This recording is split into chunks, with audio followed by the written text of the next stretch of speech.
Foi, Mari. Vamos lá, pessoal. Vamos para a nossa segunda parte, né? A parte da tarde. Agradecer de novo a presença de vocês, pessoal do online que está acompanhando. A gente vai agora partir para o nosso terceiro debate, né? Que é sobre o crédito tributário e a desconsideração da personalidade jurídica, né? E aí, para a gente debater esse tema, a gente... enfim, trouxe a professora Fabiana Del Padre Tomé, né, professora mestre e doutora em Direito Tributário pela PUC de São Paulo, professora também na universidade, foi minha professora, autora dos livros de Contribuições para a Seguridade Social à Luz da Constituição Federal, e o livro que eu gosto muito, inclusive a gente fala na pós sobre ele, A Prova no Direito Tributário, tá bom? E hoje, advogada. E também o professor Rafael Oliveira, que assumiu hoje a procuradoria, chefe da Procuradoria da Fazenda aqui de São Paulo. Então, ele é procurador-chefe do Estado de São Paulo. Ex-juiz do TIT, né, o Tribunal de Impostos e Taxas do Estado de São Paulo também. E especialista em processo civil e direito tributário, mestrando na área de processo civil, e vai conduzir com a gente o debate. Na foto estava o professor Frederico, né, na divulgação, mas hoje quem tomou aí a frente da área fiscal aqui no Estado de São Paulo foi o professor Rafael, por isso está aqui com a gente, tá? E o professor Rubens, que já mediou o debate pela manhã, tá bom? Encerrando esse debate, a gente faz um novo intervalo de 10 minutos e aí segue com a palestra final do professor Rafael, que já está aqui com a gente, tá bom? Obrigado, pessoal. Boa tarde a todos. Primeiramente, aqui agradecer a presença de vocês. Obrigado pela disponibilidade, obrigado por terem aceito o convite do Legale e tenho certeza que a gente vai tirar muita coisa boa daqui hoje. O nosso tema, agora à tarde, é tratar sobre a desconsideração da personalidade jurídica, e esse é um tema que está fervendo, né? Até por conta das mudanças no novo CPC, enfim. E antes da gente começar, de fato, a debater, eu queria que os dois debatedores aqui dessem uma introdução, uma visão geral sobre o tema. A senhora pode começar, por gentileza, doutora? Claro, nós podemos deixar o senhora lá no céu. Perfeito. Tá? Não está mais aqui quem falou. Senão o povo vai achar que eu sou mais velha que você. Não, de jeito nenhum. Né? É um grande prazer, eu agradeço imensamente pelo convite e pela iniciativa deste primeiro fórum de debates, né? Sempre muito interessante, uma oportunidade ímpar para nós discutirmos. E esse tema da desconsideração, que acontece em direito tributário, ele assume atualmente uma série de controvérsias. Por quê? Qual a situação que nós temos? Muitas vezes nós temos a Procuradoria que propõe execução fiscal contra um determinado contribuinte, uma determinada empresa. Quando vai procurar essa empresa? Quando vai procurar os bens dessa empresa? Surpresa, não encontra nada, ou não o suficiente. Daí, toma medidas judiciais e pede para o juiz, por meio de uma petiçãozinha simples, o normalmente acontece, o redirecionamento. Redirecione a execução para o sócio. Ou redirecione a execução para uma outra empresa e alega por quê. O sócio, porque teve uma confusão patrimonial, porque praticou atos dolosos, com excesso de poderes, do 135, inciso 3 ali do CTN. Ou então, até mesmo para uma outra empresa. Elas fazem parte do mesmo grupo econômico. Chama jurisprudência trabalhista, dizendo que a empresa do mesmo grupo econômico tem que responder, e etc. Se acontece esse redirecionamento, o que acontece? Aquele que é chamado para execução só vai conseguir se defender se garantir a execução, para poder opor os embargos, certo? Na medida em que o CPC de 2015 trouxe a previsão de um incidente de desconsideração, começou a surgir, então, a controvérsia.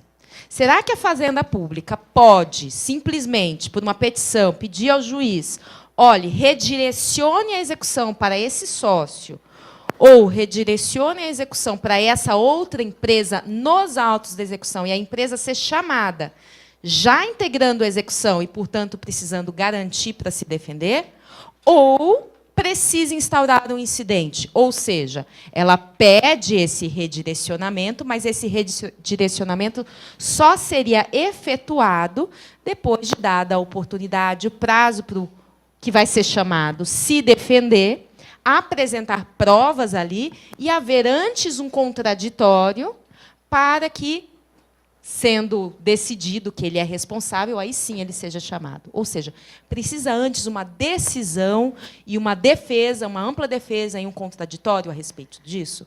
Essa é uma das grandes controvérsias que a gente tem hoje. Inclusive, aqui em São Paulo, na Federal, TRF3, a gente tem um incidente de resolução de demandas repetitivas que vai ser julgado. A audiência pública, inclusive, está marcada para setembro a respeito disso, só para vocês verem a importância que essa discussão assume no cenário atual. Perfeito. Doutor Rafael, traz para a gente um pouco da visão da Fazenda acerca desse tema, por gentileza. Bom, boa tarde a todos. Gostaria de, primeiramente, agradecer à diretoria do Fórum pelo convite que, antes dado ao Frederico e que eu honrosamente recebi em substituição a ele, também por recentemente ter assumido a chefia da Procuradoria Fiscal aqui em São Paulo. Segundo, quero parabenizá-los, porque hoje está frio pra caramba e vocês saírem das suas casas para vir falar de direito tributário, de crédito tributário e mais de execução fiscal é para fortes. Então, parabéns a todos. Então, em homenagem a vocês, vamos tratar do assunto. De fato, a desconsideração da personalidade jurídica, apesar de recentemente ter ingressado, ter sido contemplada, a procedimentalização, sua procedimentalização ter sido incorporada ao Código de Processo Civil, o direito brasileiro já havia incorporado já em 2002 com a edição do Código Civil. Lá no artigo 50 já tratava da desconsideração da personalidade jurídica, né? E mais, isso é uma construção doutrinária jurisprudencial mais antiga do que isso. Vem a doutrina e trata de que lá nos anos 50, lá em 54, a Alemanha a doutrina alemã já tentaria sistematizar toda a discussão relacionada ao tema.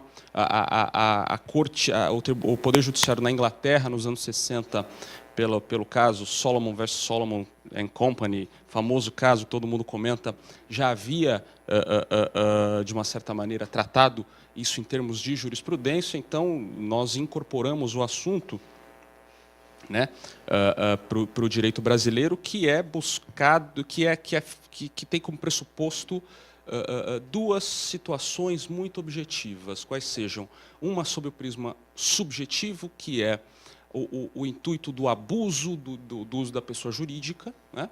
E o outro segundo pressuposto é o pressuposto objetivo, que é a confusão patrimonial. Uma dessas duas faces deflagram aí a necessidade de se perquirir quem são os sócios daquela pessoa jurídica, considerando que existiria aí um abuso, né, do nascimento daquela pessoa jurídica diferente dos sócios.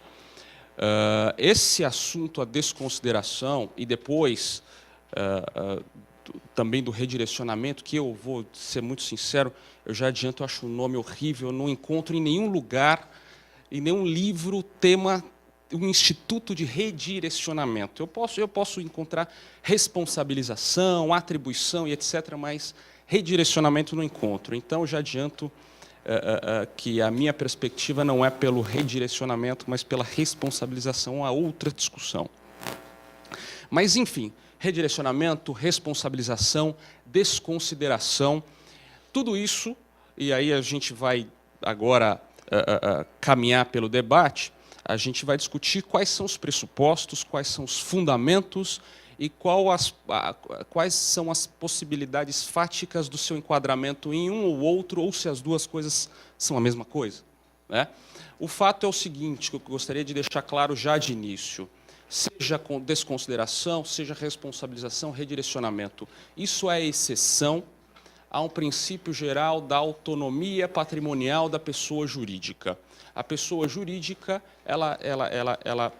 o patrimônio da pessoa jurídica é diferente do patrimônio dos seus sócios. Essa é a regra. Regra essa fundamentada, logicamente, na segurança né, do investimento daquela pessoa que empreende, né, o empreendedor que se junta em mais de um, em mais de dois, para que se realize uma atividade empresarial, e para proteger e para viabilizar a realização dessa atividade empresarial, o direito constrói esse instituto chamado personalidade jurídica dotada de patrimônio próprio e que vai responder, em regra e de início, pelas dívidas e pelos créditos, vai receber os créditos, vai pagar as dívidas constituídas por ela. Tá? Então, essa é a regra e trataremos agora das exceções. E, como exceções, como hipóteses extraordinárias, temos que dotá-las de apuração técnica para saber quais são, se são mais de uma, efetualmente, né? E é isso que eu acho que a gente vai tratar agora. Esse é o panorama geral que eu quis já estabelecer como premissa, que nós estamos tratando de exceções e vamos agora aí tentar aprofundar a discussão para saber do que se tratam essas exceções, tá bom? Então, caminhemos. Muito bem. Vamos lá. Eu vou fazer um papel que é de cutucar, na verdade, né? Posso fazer isso, Pedro? Posso. Em se tratando de situações excepcionais, como colocou o Dr. Rafael, na visão da senhora, na sua visão, me perdoa, na sua visão, a terceira já perde a cabeça.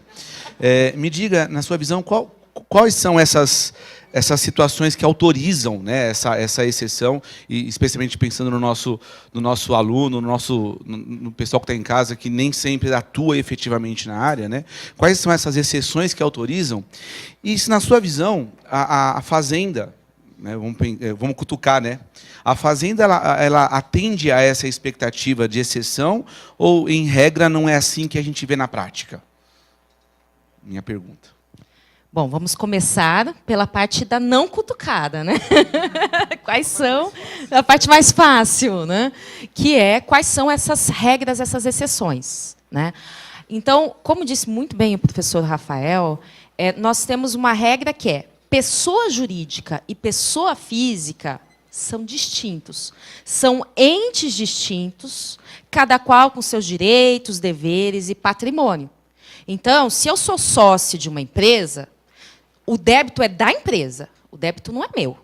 Tá? Então, o simples fato de eu ser sócio e essa empresa ter débitos, vamos dizer que no momento de execução fiscal, essa empresa seja executada e não se encontre patrimônio para garantir, isso não autoriza que eu seja responsabilizada por esse pagamento. Essa é a regra. Tá? Por quê? Porque são pessoas distintas, com atitudes distintas. Agora, é claro que o Código Tributário Nacional ele já previu o quê? A possibilidade de eu, sócia, agir em desacordo com a lei. E em desacordo com a lei não é um mero deixar de pagar o tributo. É praticar atos ilícitos, fazer coisas que me eram proibidas. Então, lá no artigo 135 do Código Tributário Nacional, tem essa previsão de que respondem pessoalmente pelos débitos quando agirem com excesso de poderes, infração à lei, ao contrato ou ao estatuto social. Por exemplo, eu sou administradora, pode ser tanto um sócio como um empregado, um administrador da empresa. Eu sou sócia administradora. E eu estou autorizada pelo contrato social a comprar e vender mercadorias e diz que, para eu vender ativo fixo, eu preciso de uma autorização específica, votação em assembleia. Eu ignoro isso e simplesmente resolvo vender boa parte do ativo fixo da empresa. Isso gera débitos tributários e gera, inclusive, o inadimplemento da empresa em relação a isso. Nesse caso, quando o fisco identifica que houve o débito tributário, que esse débito tributário é resultante de um ato indevido meu, um ato ilícito meu, ele deve cobrar isso tanto da empresa, quanto pode cobrar de mim. É uma exceção. O sócio vai responder pessoalmente neste caso, por uma regra de responsabilidade do Código Tributário Nacional.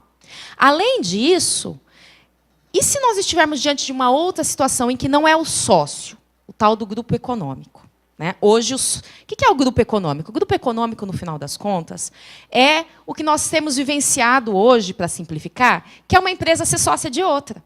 Né? Então, eu tenho uma empresa e eu sou sócia da empresa A, B e C também. E eu sou não só sócia, eu sou sócia controladora dessas empresas aqui, que é o grupo de empresas. Então, nós temos pessoas jurídicas distintas, porém, elas têm relação de controle, de influência, uma em relação à outra. Mas vejam, como pessoas jurídicas distintas, elas têm patrimônio e personalidade próprios, cada um com seus direitos e deveres. Na esfera trabalhista, né, tem uma legislação específica de que, se for grupo econômico, um responde pelo débito do outro. Certo? E na esfera tributária, não tem essa previsão. Então, o que se aplica? Artigo 50 do Código Civil. Já se aplicava desde o Código Civil isso. Só que ali eu tenho como requisitos o quê? Atos ilícitos também, que é o abuso dessa personalidade. Significa assim, eu sou uma pessoa jurídica e sou sócia controladora de outra pessoa jurídica.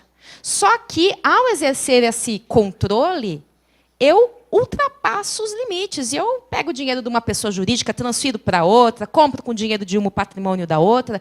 Então, vejam, esse abuso de personalidade, ele é caracterizado quando eu tenho o quê? Quando eu tenho uma confusão patrimonial, apesar de sermos duas pessoas jurídicas, agimos como se fôssemos uma só. Tanto faz ser de uma ou ser de outra. Então, os débitos podem ser cobrados indistintamente. Mas, para isso, tenho que mostrar que houve essa confusão patrimonial. Ou desvio de finalidade. Tem uma PJ aqui, né, pessoa jurídica, monto outra. Monto outra para quê? Para deixar todos os débitos lá. Né? Então, eu aqui vou exercendo, fico com o dinheiro, fico com o patrimônio. Os débitos vão todos para outra. Para fechar contrato, fazer empréstimo e criar dívida, é a outra. Desvio de finalidade. Então, essas são exceções, em que, mostrando essa ilicitude, aquela pessoa que era uma pessoa distinta pode responder. Só que aí a gente vai ter um problema, que é precisar demonstrar que aconteceu esse ilícito, precisar da prova desse ilícito. E aí é que eu vou para a segunda parte, né? Em que a fazenda, ela nem sempre aguarda isso acontecer, ou espera isso acontecer. No final das contas, eu entendo até o lado da fazenda. Por quê? Porque a gente tem contribuintes honestos e que fazem tudo certinho. E tem os contribuintes que realmente tentam fazer de tudo para esconder o seu patrimônio, para ocultar o seu patrimônio, para desaparecer e fugir da cobrança tributária. Então, o que acontece, muitas vezes, foi até uma empresa, identificou que não tem patrimônio suficiente. Então, vamos fazer o quê? Isso que o doutor Rafael aqui criticou, né? Vamos redirecionar a execução. Né? Que o nome redirecionar realmente não tem nada de técnico, nada de científico e nem está em código nenhum. Significa simplesmente que a fazenda foi executar alguém e aí ela falou, e agora? Não estou conseguindo. Então, agora eu vou atribuir a você a responsabilidade por pagar esse valor aqui. E, para isso, eu tenho que ter um motivo. Só que, até nessa ânsia de atingir o outro, né, a outra pessoa jurídica ou o sócio, antes que ele possa dar fim no seu patrimônio, né, isso, às vezes, é feito simplesmente com indícios apenas. Olha, eu não encontrei o patrimônio aqui. Então, vou pedir logo, e é o que na prática se usa, o redirecionamento. Ele que venha, e aí a gente discute se ele realmente tem responsabilidade ou não, mas antes eu me garanto e peço esse redirecionamento. Né?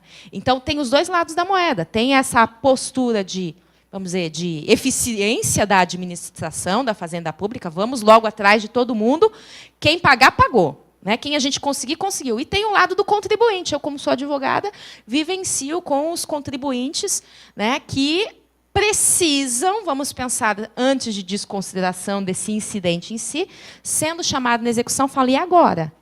E agora eu tenho que embargar.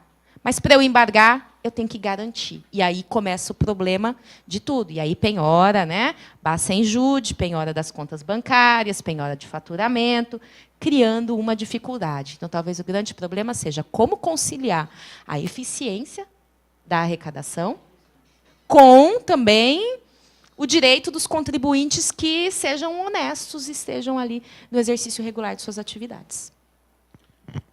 Ela facilitou meu trabalho agora, porque ela já deixou a pergunta feita. Como conciliar, então, essa necessidade de arrecadação e o procedimento que deve ser obedecido, né? Obviamente que a gente está fazendo isso de uma forma bem tranquila, mas na questão na visão fazendária, doutor, essa questão da desconsideração, esses requisitos que a professora Fabiana colocou, na visão da Fazenda, obedecem os mesmos critérios? Como que a Fazenda trabalha hoje, aí, usando a sua experiência, né, acerca desse assunto, como forma de pedir essa... Vou usar a palavra que o senhor não gosta, o redirecionamento, essa desconsideração. Como que funciona na prática fazendária isso? Tá. Bom, na nossa prática, a gente não pode, e aí eu vou ter que trazer agora brevíssimos apontamentos do que o STJ acabou julgando para tentar contextualizá-los com o que a Fazenda faz e com o que nós achamos que o assunto poderia caminhar. A doutora Fabiana bem apontou que, pelo princípio da autonomia patrimonial, não há simplesmente, diante de um inadimplemento do pagamento da obrigação, e aí eu falo obrigação aqui, como está tratando de execução fiscal, eu vou abrir um pouco mais, não só do crédito tributário, mas do crédito público em si, porque a execução fiscal também trata de créditos não tributários, e a jurisprudência caminha para abarcar tudo isso. E o STJ vem e trouxe realmente, através de uma súmula, né, que é a súmula 430, que o inadimplemento não é. Existe um princípio, que é aquele princípio que nós tratamos, que é o princípio da autonomia patrimonial da pessoa jurídica. A pessoa jurídica tem um propósito, logo, esse propósito deve ser respeitado. Então, a Fazenda não pode, e de fato, realmente, a gente tem que concordar, não pode simplesmente partir do pressuposto de atribuir responsabilidade a terceiros pelo fato do insucesso do seu devedor, do seu executado, do insucesso da empreitada em face de eventual executado.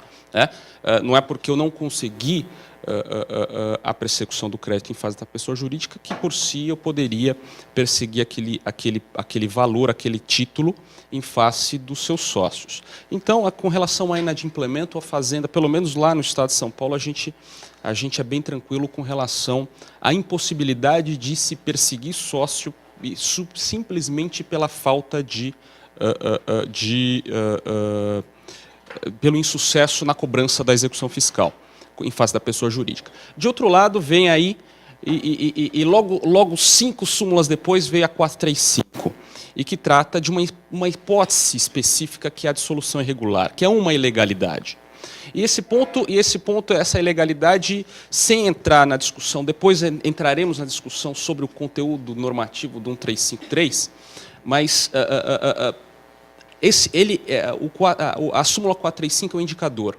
Há que se apurar uma ilegalidade. Sem a ilegalidade, é impossível a incidência dessa nova regra editada pelo Judiciário que atribui a responsabilidade a uma outra pessoa. E aí, como eu fiz a crítica do redirecionamento, simples redirecionamento na minha primeira manifestação, agora eu trago a minha posição pessoal, de que se trata de uma responsabilização. O Poder Judiciário cria uma regra, cria uma nova relação jurídica derivada daquela primeira relação jurídica originária, que é aquela relação jurídica que deu aso ao nascimento do título executivo.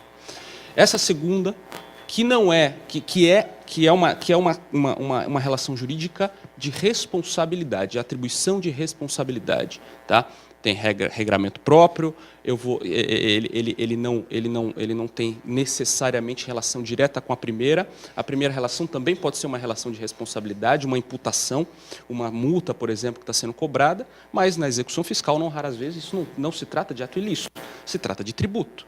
Tributo, por natureza, é uma obrigação que não importa numa prática de um ato ilícito.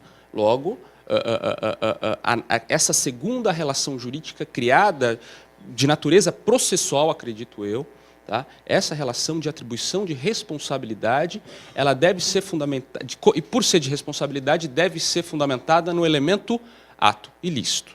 Tá? É o que de mais importante nós temos que tirar da súmula 435. Tá? A orientação do STJ vai um pouco mais. Ela fala o seguinte: tem um outro precedente que não virou súmula, mas é um recurso representativo de controvérsia no antigo. Ainda não consegui decorar, viu, professor, os novos dispositivos do Código, então eu falo o antigo, que é mais fácil. O antigo 543C. Mais fácil para poder dar tempo da gente poder nos adequar aí ao regramento de 2015. O precedente que trata dos sócios que estão já no título executivo. Daqueles sócios aqueles sócios que, conquanto não sejam sócios que figuram na relação jurídica processual, ou seja, não foram sócios que figuraram como réus no processo de execução, eles constam lá na CDA. Esses, de uma certa maneira, existe uma presunção, segundo o STJ, de responsabilidade. E aí que incumbiria ao executado o ônus de provar que ele não participou do ato ilícito. E tem uma razão para isso. Se ele está na CDA, é porque, se a administração funcionou, né, ele participou, exercendo o seu direito de defesa e seu contraditório no âmbito administrativo, na formalização daquele título executivo. Se ele participou da formalização do título executivo, ele teve a condição de demonstrar que ele praticou ou ele não praticou o ilícito, e aí, logicamente, se ele lá figura, a presunção é de que ele não teve sucesso nisso. Logo, judicialmente, para que ele possa apresentar suas razões que demonstrem que ele não praticou o ato ilícito, deve ele demonstrar, não a fazenda, mas deve ele ter o ônus da prova da atividade que ele não praticou, atividade ilícita. Então, já complementando para estabelecer a minha premissa.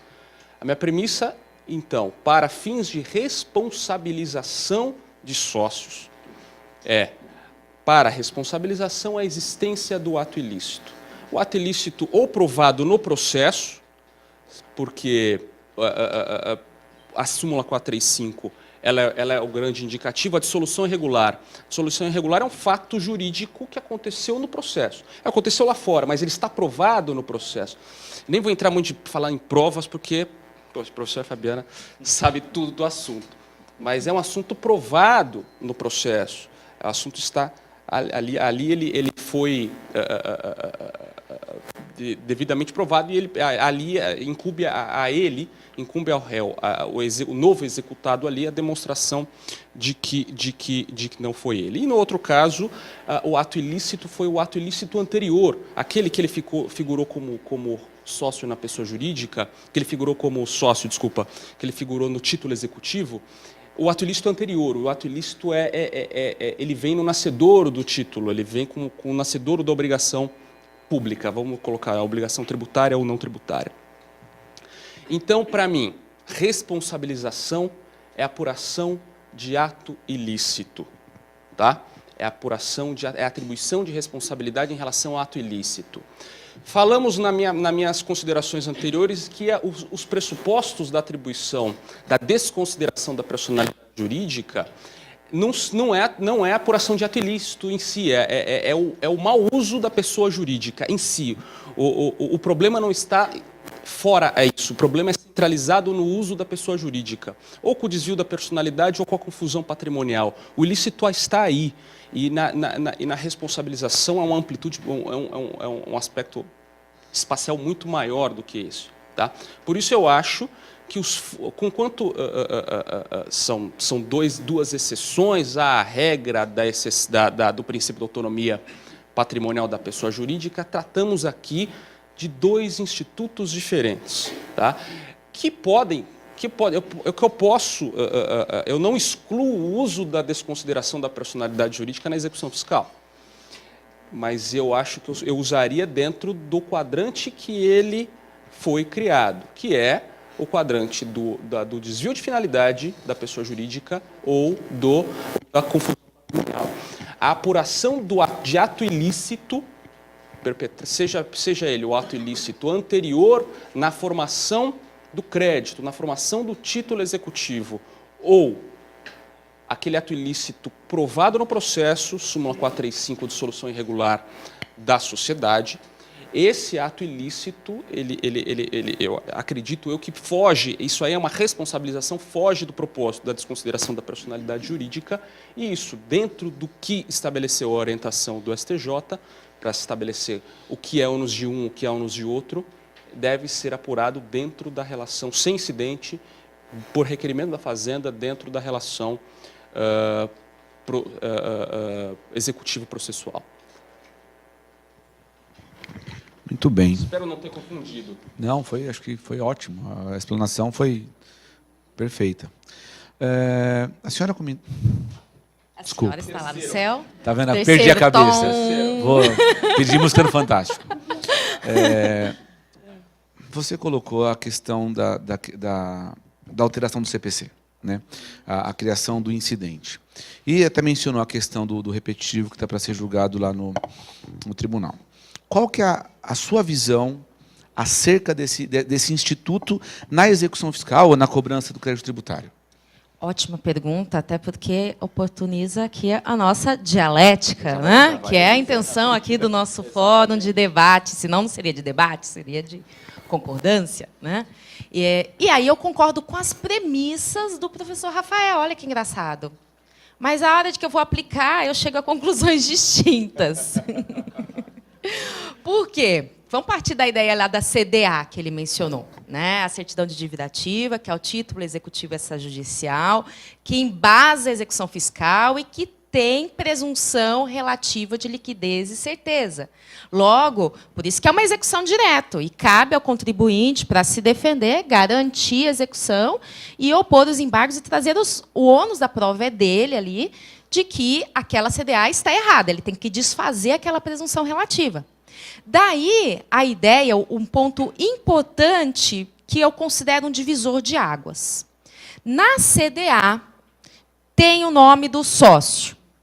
Se na CDA tem o nome do sócio, então, presumo que houve a autuação fiscal, houve a apuração do ilícito contra ele, e, portanto, ele teve direito à ampla defesa e ao contraditório no processo administrativo, de modo que nós chegamos àquele título executivo. Então, quando eu vou executar, Fazenda executando diretamente a empresa, ou o sócio, ou a ambos já estavam responsabilizados naquela CDA, ambos já estavam responsabilizados naquele título executivo, e houve antes a apuração do ilícito.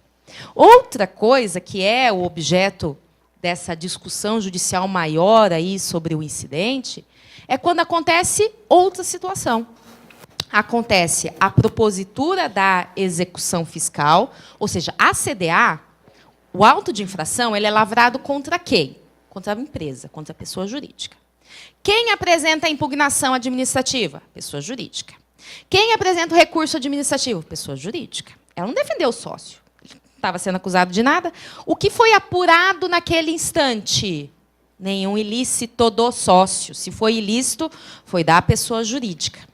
Daí a CDA sai bonitinha com a pessoa jurídica ali. Presunção de liquidez e certeza, vamos executar. Começa a execução. Cadê o patrimônio? Não estou achando, tem pouco. Olha o sócio como está rico. Aí eu percebo que o sócio está milionário e a empresa está lá embaixo, no brejo, não vou conseguir recuperar, não vou conseguir executar nada. Então, começa, claro, a Fazenda faz a investigação administrativa dela e começa a verificar, levantar o patrimônio e fala assim, peraí, isso aqui não condiz com as atividades dele. Então, esse sócio... E aí, na prática, a gente vê o quê? Nos processos em que fazem esse tipo de pedido. Todo tipo de levantamento. O patrimônio daquela pessoa física, daquele sócio. Às vezes, até quando vai falar de pessoas, né, um sócio que tem o laranja, né, que eu quero atingir um terceiro ainda, que não é efetivamente que está sócio ali. Notícias, cuidado com o que vocês falem nos jornais, nas revistas, na internet. Tudo isso vai para lá, para os autos. Olha, juiz, está vendo? Quando ele deu a entrevista para a revista XYZ, ele falou que ele que era o dono dessa empresa. Então, todos esses elementos, a Fazenda levanta. Ela levanta uma forte carga probatória, sim, faz muito bem esse trabalho de inteligência. Só que aí ele chega na execução fiscal e mostra aquilo lá para o juiz. Fala assim, juiz, está vendo? A empresa não tem patrimônio porque o sócio ficou com todo esse patrimônio, desviou tudo, ou seja, praticou atos ilícitos antes mesmo da execução, durante a vida da empresa. Tudo que é ganhando, ele ia pondo na dele e assim por diante.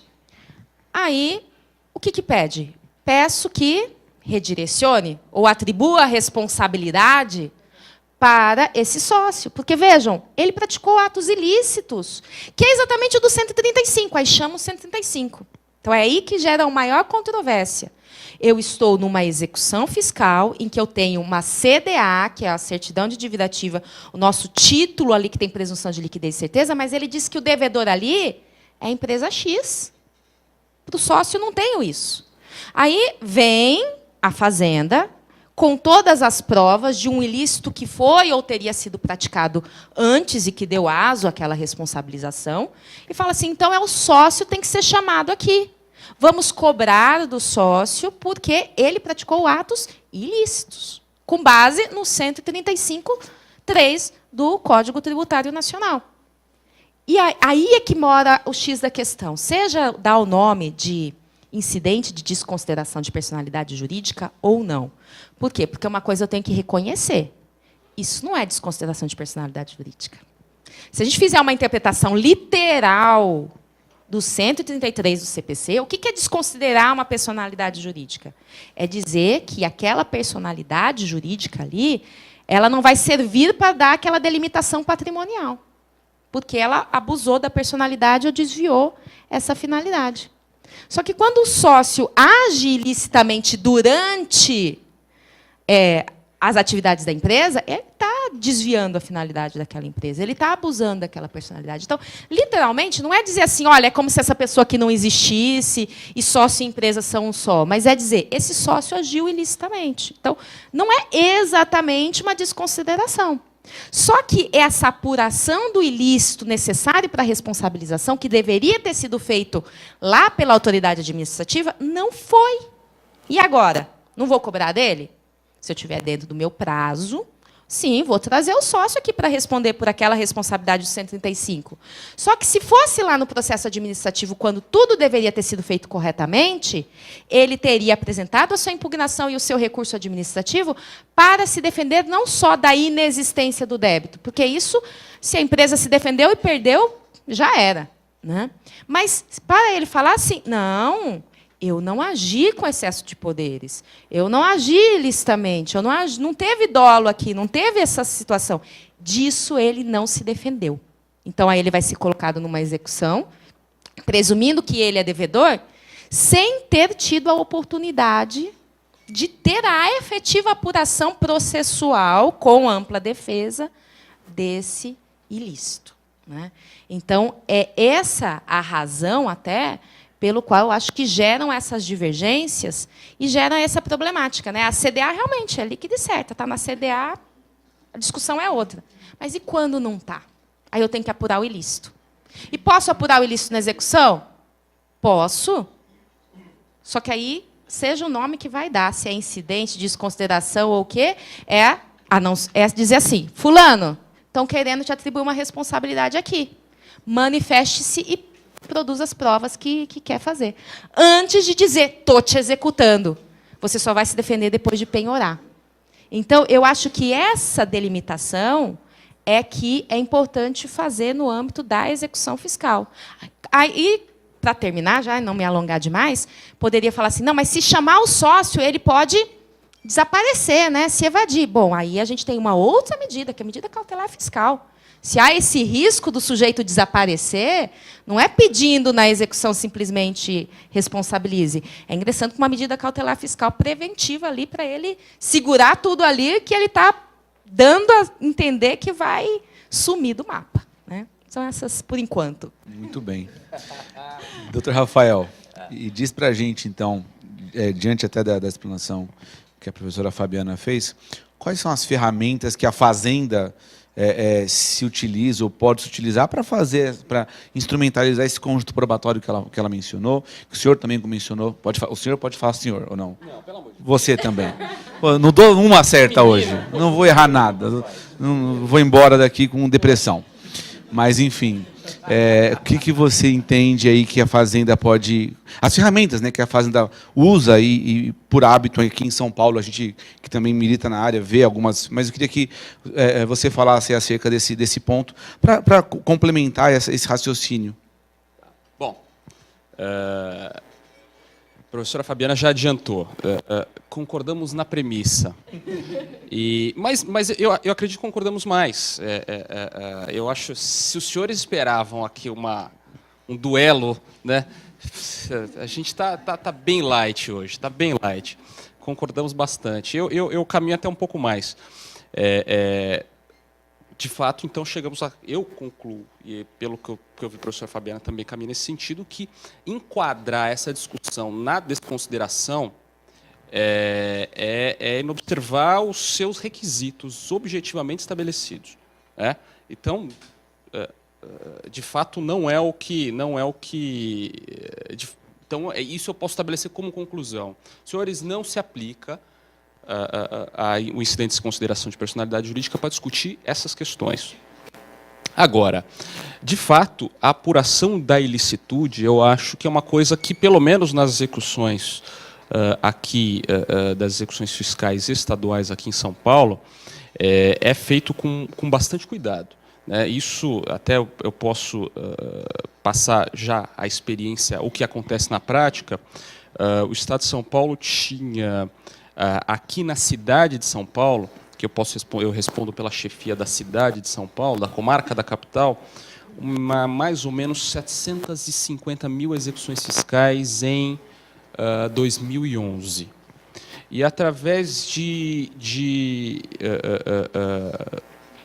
uma racionalização da dívida ativa, para fins o que a gente chama de limpar a dívida, que é aferir o que está certo, o que está errado, se o débito é aquele valor mesmo, as dívidas ditas incobráveis, desjudicializar essas dívidas de pequeno valor.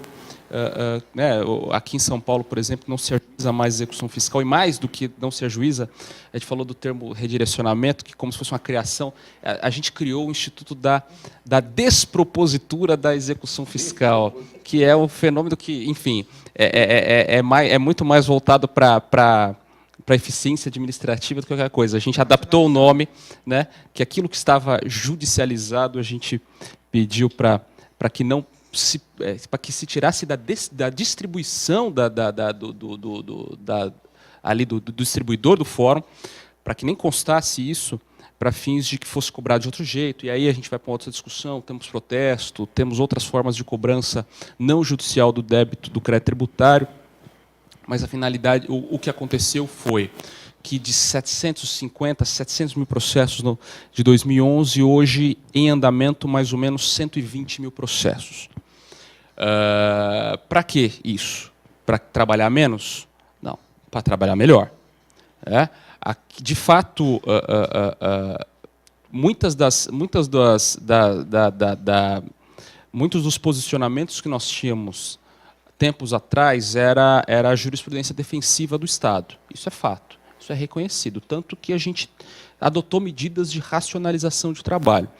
Então, aquilo que se fazia há muito tempo foi alterado e agora as coisas são feitas com um pouco mais de cuidado. E o redirecionamento é um dos pontos que foi trazido aqui que tentou incorporar nessa medida de racionalização de trabalho de persecução de crédito, até porque existia a mal responsabilização de sócio, a má responsabilização de sócio, incorria em gordos honorários advocatícios à parte contrária. Isso trazia, ao invés de recuperar crédito, despesas para o Estado. E que isso não era levado em conta na elaboração da conta, do orçamento. A partir do momento que isso começou a ser levado em conta na elaboração do orçamento, isso passou a ser a preocupação não só da Procuradoria, mas da administração pública como um todo. Então, medidas de racionamento, de prudência na hora da cobrança do crédito tributário no Estado de São Paulo têm sido adotadas. A apuração da ilegalidade para fins de persecução do crédito é uma preocupação. Isso é fato. A apuração da ilegalidade, você identificar qual é o ilícito para viabilizar a cobrança do crédito, isso é um ponto importante. A recomendação que se dá aos procuradores do Estado de São Paulo é que, na petição de atribuição de responsabilidade, se indique qual o ato ilícito praticado. Tá? E qual é a ideia disso? A ideia disso é peticionando dessa maneira e dentro de um contexto jurisprudencial do STJ, que admite a discussão de legitimidade processual por meio de exceção de pré-executividade, súmula 363, 393, enfim, já está, hoje sábado está difícil, súmula 393, que admite na execução fiscal, lembrando que na execução fiscal, porque o CPC traz um tratamento diferente para a execução de dívida, não para a dívida particular, mas para a execução fiscal, considerando o 16 e 17 da 6.830, se admite uma orientação à discussão, à apresentação de exceção de pré-executividade. E essa questão é um ponto importante. A defesa endoprocessual na relação executiva do réu, novo executado, daquele ato ilícito praticado, apontado pela Fazenda, aquilo pode ser discutido ali. Lógico que dentro da limitação da exceção de pré-executividade. Mas ele pode se defender ali, apurar da responsabilidade, e isso, quando escapa caso, eu sei que juiz da vara de execução fiscal estadual não deixa. Antes do redirecionamento para sócio, que é com o fundamento da ilicitude, atribuição de responsabilidade, a apuração na relação processual, considerando a estreitíssima via cognitiva da execução, isso que é importante ficar claro. Tá? A execução ela não é voltada para discutir originalmente. Tá? A execução é feita para satisfação. O natural da execução é satisfação. O natural da execução é pagamento. Tá? A exceção é a extinção pelas outras, por outras as vias. Mas o principal é o pagamento. Então, a cognição, a discussão de matérias no processo de execução, ela é deste tamanho. Então, é possível? Eu não vejo problema. Não pela via da desconsideração da personalidade jurídica, acredito que chegamos num ponto em comum, mas é possível essa discussão da apuração da ilegalidade como fase prévia da persecução em si. Tá? Da persecução em si. Isso eu não vejo problema algum. Né? Mas a minha consideração é isso. Eu tenho também uma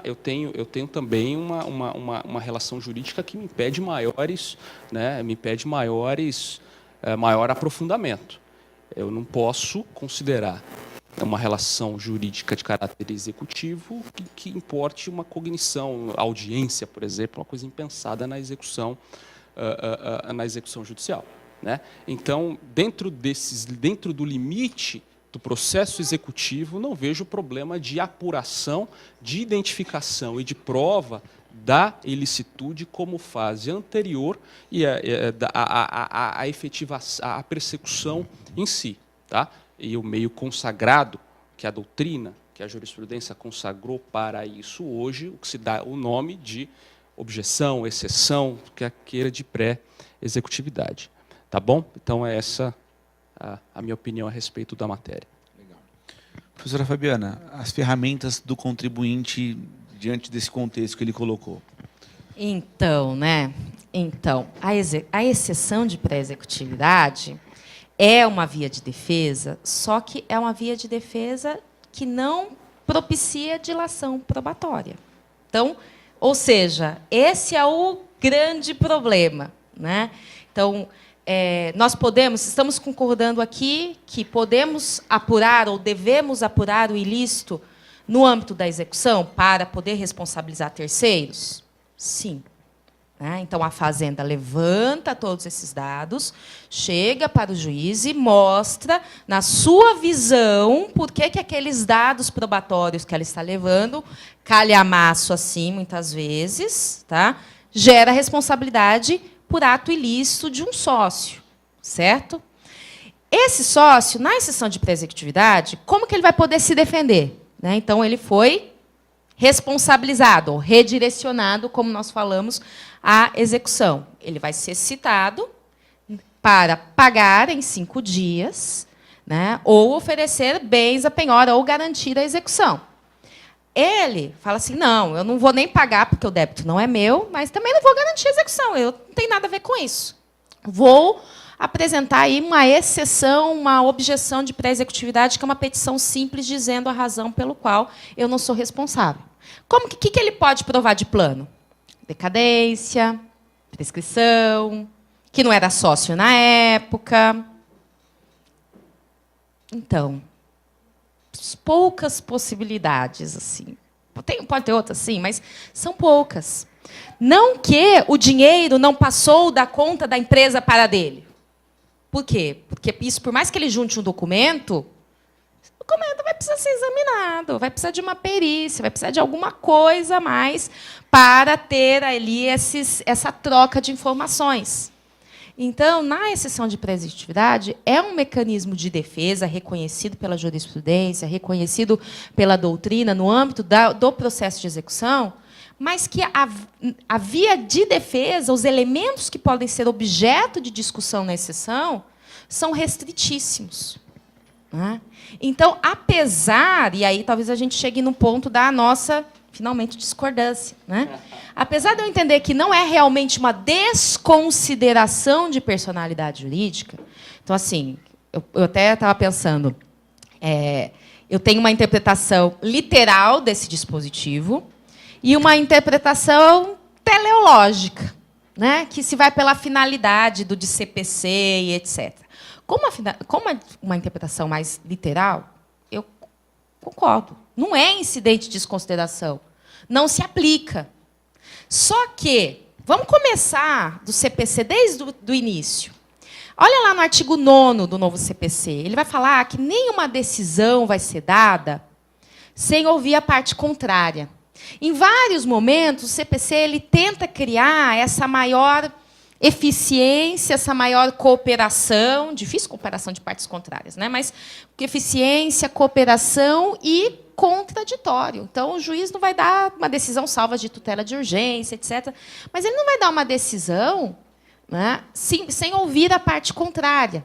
Então, nessa toada de qual é o valor prestigiado pelo CPC, é realizar, sim, e execução é para realizar, por isso que não tem defesa. Só que é para realizar o quê? O crédito de quem já tem a relação jurídica material estabelecida na CDA. Quando eu trago um terceiro que a relação material não está estabelecida na CDA, eu estou fazendo o quê? Utilizando a execução para atribuir responsabilidade material para alguém. Então, do mesmo modo, eu tenho que oferecer mecanismos para que esse alguém se defenda materialmente. E que, por mais que eu tenha exceção de pré-executividade, ela é um mecanismo restrito demais, que não serve para efetivamente provar essa amplitude. Daí meu entendimento de que é necessário, sim, salvo situação de perigo, que caberia aí uma medida cautelar fiscal, mas de citar o contribuinte, chamá-lo para, primeiro, manifestar-se ali sobre aquela situação, se ele realmente praticou o ilícito ou não. Para tanto, ele precisa ter um prazo. Mas aí vem, que prazo não seria? Aplicação por analogia do incidente de desconsideração. 15 dias. Enquanto esse prazo, a execução vai correr contra aquele sujeito? Não, ele ainda não é executado. Fica suspensa a execução. Ou seja, aí eu vou aplicar os preceitos do incidente, mesmo que não seja efetivamente um incidente, para no final o juiz decidir e falar, realmente você praticou ato ilícito, vem aqui, integre a execução e vamos embora te executar e te expropriar. Então aí, acho que a gente chegou aí uma pontinha de divergência aqui para a gente poder discutir mais.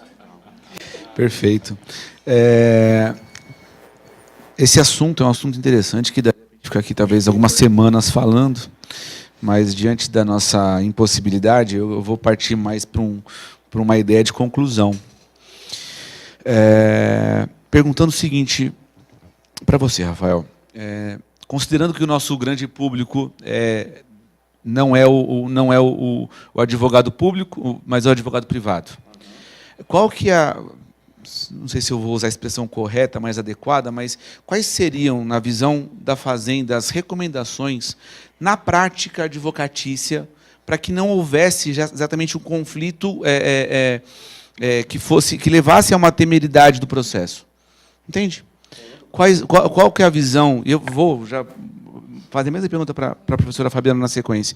Quais são, no entendimento da Fazenda, quais são as práticas do advogado, seriam as recomendações, vamos ver se talvez seja essa, mas as orientações, né, para que eu não houvesse temeridade no processo, pensando em lealdade processual, pensando em ética, né, que é uma questão que é extremamente importante, vejo.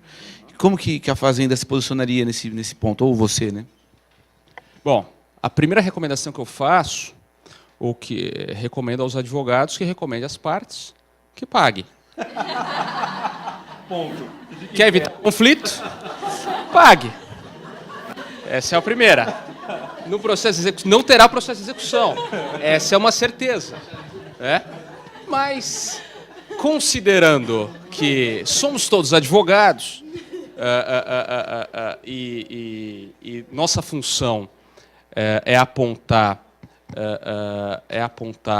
recomendar, defender o interesse do nosso cliente da melhor maneira possível, né? Estamos todos na mesma posição. Na verdade, eu circunstancialmente na Procuradoria do Estado, mas o que eu sou é um advogado. Meu cliente é o Estado, como o cliente da doutora Fabiana, do cliente de todo mundo, tem o seu cliente. Então, estamos realizando, na verdade, a mesmíssima atividade.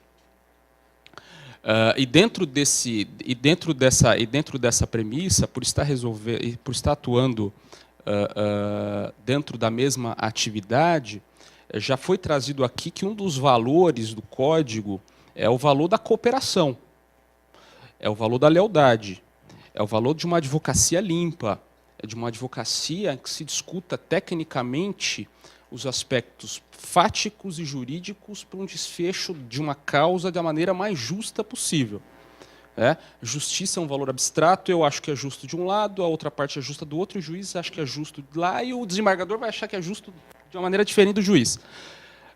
Mas a procura pela justiça é um valor que tem que ser intrínseco a todo mundo.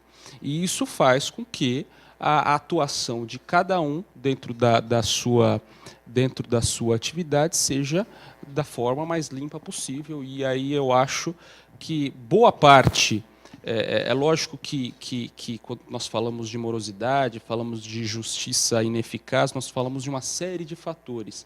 Mas um fator que nós, como agentes que trabalhamos em processo, uma das coisas que nós devemos contribuir é para esse trabalho limpo, para esse trabalho de advocacia, de uma advocacia ética, eu acho que honesta, eu acho que nós damos uma bela contribuição para que, no final das contas, as partes a quem representamos recebam o que é de direito. Tá bom? Aqui nós concordamos na conclusão, olha só. Tá vendo? O mínimo de discordância. Agora, com relação à advocacia privada, algo que normalmente chama muito a atenção e todo mundo conhece e atua com mais facilidade, é o contencioso, né? É uma pena isso. Então, talvez o meu apelo fosse, não só para vocês, mas para os clientes em geral, de que haveria menos contencioso se houvesse mais advocacia consultiva, né? Então, às vezes, a gente atende lá, chega o sujeito, está na situação de execução fiscal, como nós estávamos falando, já desesperado, porque está redirecionando patrimônio e está bloqueando bens e etc. E aí a gente começa a tentar levantar os argumentos para a defesa, né, os argumentos sérios, efetivos, existentes, e a gente começa a perguntar assim, não, mas não teve confusão patrimonial, né? Assim, o dinheiro ia... Você usava o dinheiro da empresa para pagar suas contas? Sim. Então, o contribuinte que sabe que está fazendo atos errados e toma essas medidas propositalmente, ele assume o risco. Mas eu percebo também que grande parte não imagina que esse ato de pagar uma conta dele com o cheque da empresa gere um problema futuro pessoal gigantesco, né?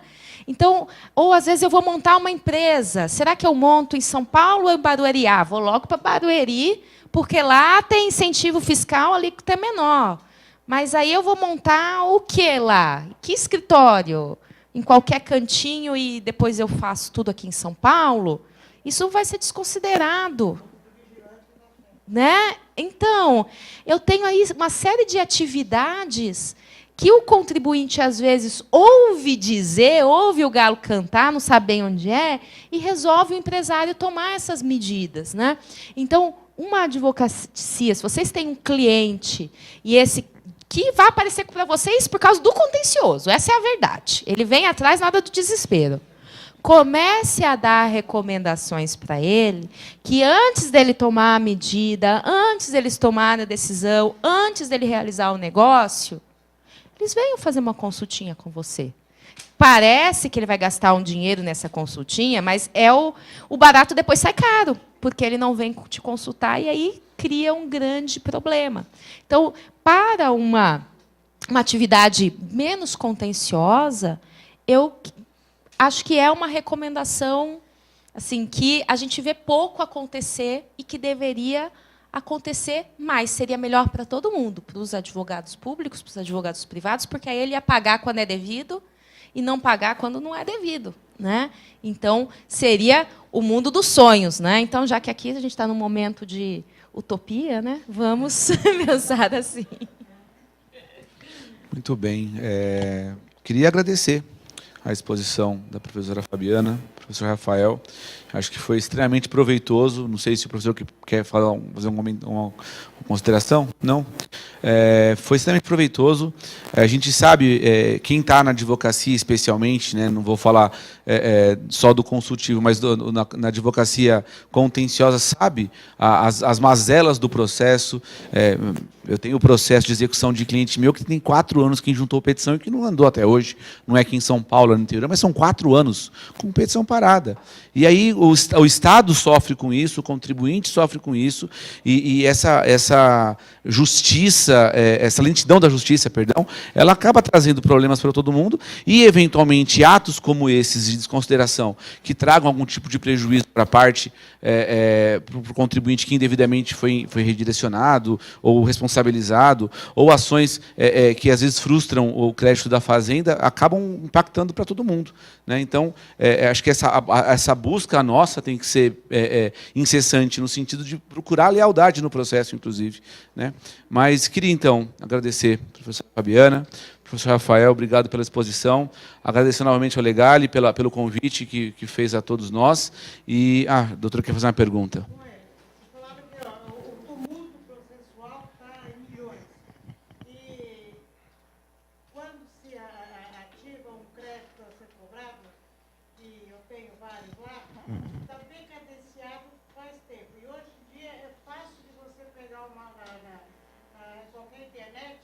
atividade da empresa, ativa, inativa e desativada. E mesmo assim lança aquilo lá como se fosse, eu estou trabalhando para segurar meu emprego. Porque se fizer isso numa privada, vai embora. Agora lá no Estado permanece e faz bem, muito obrigado. E aí o em morto, já está velho, porque já pensou que a empresa está aí pedindo ajuda, aparece lá para a gente fazer de graça. E qual é a modalidade disso daí? Isso é absurdo. Deixa eu pegar aqui. Isso é absurdo. Não, você ajuizar crédito decaído é um absurdo.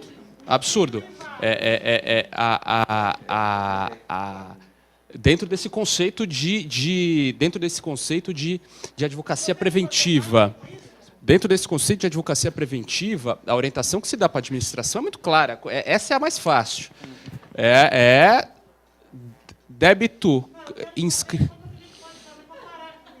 Não, eu posso dizer, assim, eu não entendo, eu não sei, enfim, eu posso falar do meu trabalho. Eu tenho, não, do meu. Então vamos falar em números, então, vamos falar em números. Eu tenho na minha comarca de débito decaído, eu não sei município, eu não sei outro, eu posso falar do estado de São Paulo, na comarca da capital. Eu não tenho débito decaído. Eu não tenho discussão de débito decaído. Eu tenho discussão de prescrição intercorrente, é um problema de acompanhamento de processo, que é um problema do Estado. É volume. De prescrição. Mas é um problema o crédito é inteiro. O crédito foi devidamente constituído. O problema não é nem do contribuinte. Prescrição intercorrente é um problema de inação do Estado. Sim. Né? Não, sim, doutora. Mas eu falo de decadência. Eu falo de decadência. A empresa encerrou, no ano de 2000, o crédito é de 98 e veio cobrando a empresa, de 98 a empresa já está extinta, em 97. Vamos ser específicos. A senhora fala de ICMS? O que a senhora fala? Encerrou ICMS. A senhora encerrou a empresa no ano 96, lança o crédito em 98 e está cobrando agora em 2017. Gente, Eu falo ICMS, eu posso dizer como funciona, até bom para todo mundo como é que funciona administrativamente. ICMS tem um fluxo de trabalho. O ICMS, o débito é constituído, né? Na Constituição existe após a Constituição existe uma via administrativa, ou seja, se o crédito é constituído, não há falar decadência, é isso, certo? já pensou em 96. Lançaram o crédito em 98. Hoje já está... Peraí, eu estou tentando ajudar. Se constituiu... Tem que ver às vezes. Porque às vezes a data da constituição do crédito não significa que o fato gerador foi naquele período. Às vezes foi feito um crédito anterior, né? Sim, não. Sim, não, eu entendo. Tudo bem, mas eu nunca vi. É que a gente sabe que a contagem, às vezes, do prazo, a forma da interpretação do fato jurídico, quando que ele se deu, são vários fatores que podem influenciar, né, numa constituição de um crédito, principalmente quando a gente analisa decadência e prescrição, né? Até um ponto para a gente depois... Mas aí tem que olhar o fato, né? Se o fato foi anterior, sim. Não, sim, mas se o fato gerador foi anterior, sim. Entendo, doutora. Encerrou a empresa. Aí gera o fato gerador, o serviço foi prestado em 98. E vem cobrar em 2017. Tem que olhar para ver.